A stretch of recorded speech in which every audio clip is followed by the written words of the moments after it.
Assalamualaikum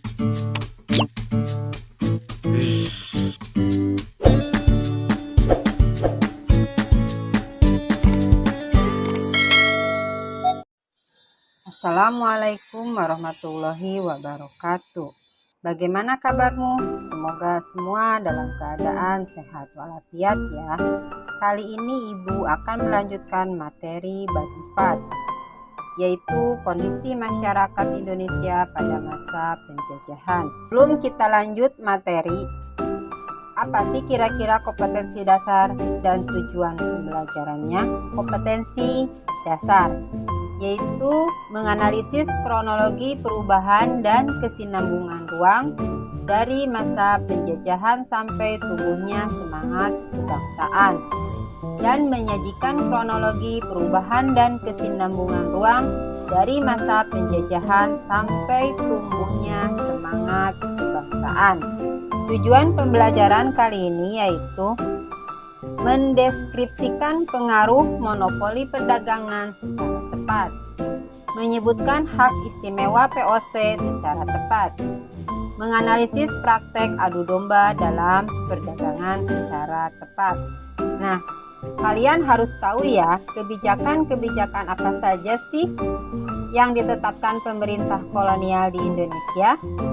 1. Monopoli perdagangan oleh perusahaan Belanda atau POC pada tahun 1602 sampai 1799. Yang kedua yaitu kerja paksa atau kerja rodi pada tahun 1808 sampai 1811. 3.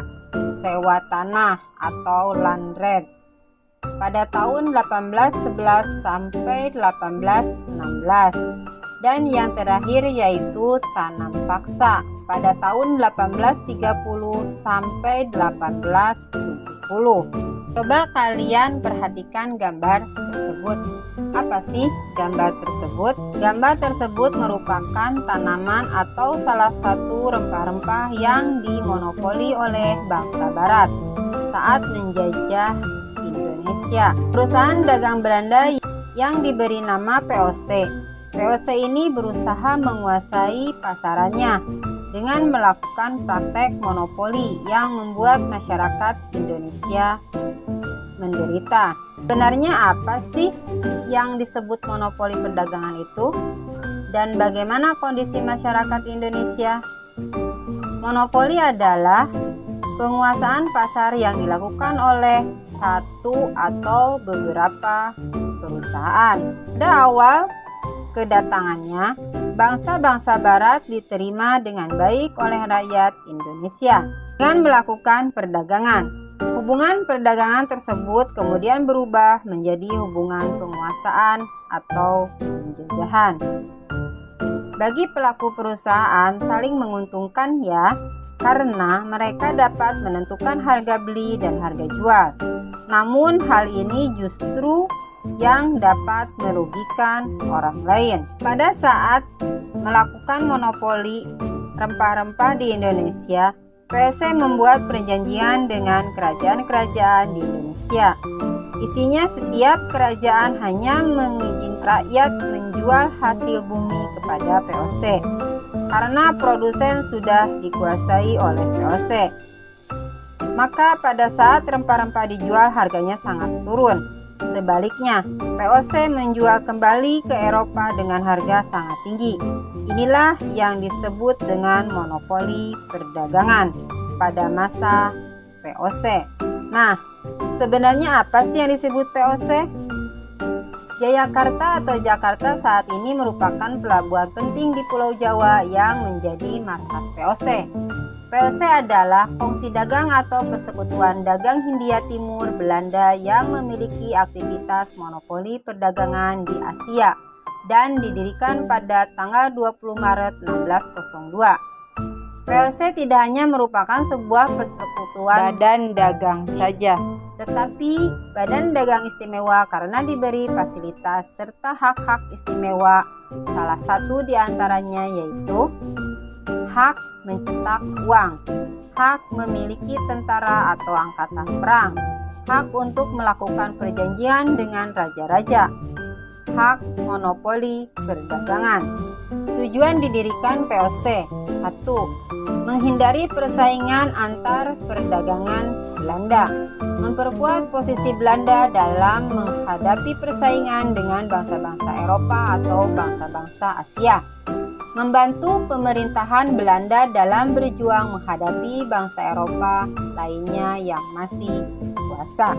Gubernur Jenderal pertama VOC yaitu Peter Both. Kebijakan pada masa Peter Both yaitu: 1. Memonopoli perdagangan khusus di internal Belanda saja. 2. Mendirikan pos perdagangan di Banten dan Batavia. 3. Menaklukkan Pulau Timur, mengusir Spanyol dari Tidore, mengadakan perjanjian dengan Maluku. Gubernur Jenderal VOC yang lain yaitu Zeepequijn. Zeepequijn menerapkan kebijakan-kebijakan yang sangat merugikan rakyat Indonesia. Kebijakan-kebijakan tersebut antara lain: memonopoli perdagangan secara paksa, melakukan politik adu domba atau divide et impera antar kerajaan, mengharuskan kerajaan untuk patuh kepada VOC. Apabila tidak, maka akan diperangi. Mengambil hasil pertanian rakyat secara paksa. Setelah kurang lebih 200 tahun berkuasa, akhirnya VOC mengalami kemunduran dan kebangkrutan VOC. 1. Banyak pengeluaran untuk biaya peperangan. 2. Banyak pegawai VOC yang melakukan kecurangan dan korupsi. 3. Timbulnya persaingan dengan kongsi-kongsi dagang lainnya. 4. Banyaknya gaji yang harus dibayarkan karena kekuasaan yang luas membutuhkan pegawai yang banyak. Pembayaran dividen atau keuntungan bagi pemegang saham turut memberikan setelah VOC mengalami kekurangan pemasukan. Pembubaran VOC. Louis Napoleon Bonaparte sebagai Raja Belanda memutuskan supaya VOC dibubarkan pada 31 Desember 1799. Louis Napoleon Bonaparte kemudian menunjuk Herman Willem Daendels sebagai Gubernur Jenderal di Indonesia. Demikian uraian tentang kondisi masyarakat Indonesia pada masa penjajahan, khususnya pada masa VOC, di mana pada saat itu VOC menerapkan kebijakan memonopoli perdagangan di Indonesia dengan cara melakukan politik adu domba dengan kerajaan di Indonesia atau yang lebih dikenal dengan istilah divide et impera. Sekian materi dari Ibu, semoga bermanfaat. Wassalamualaikum warahmatullahi wabarakatuh.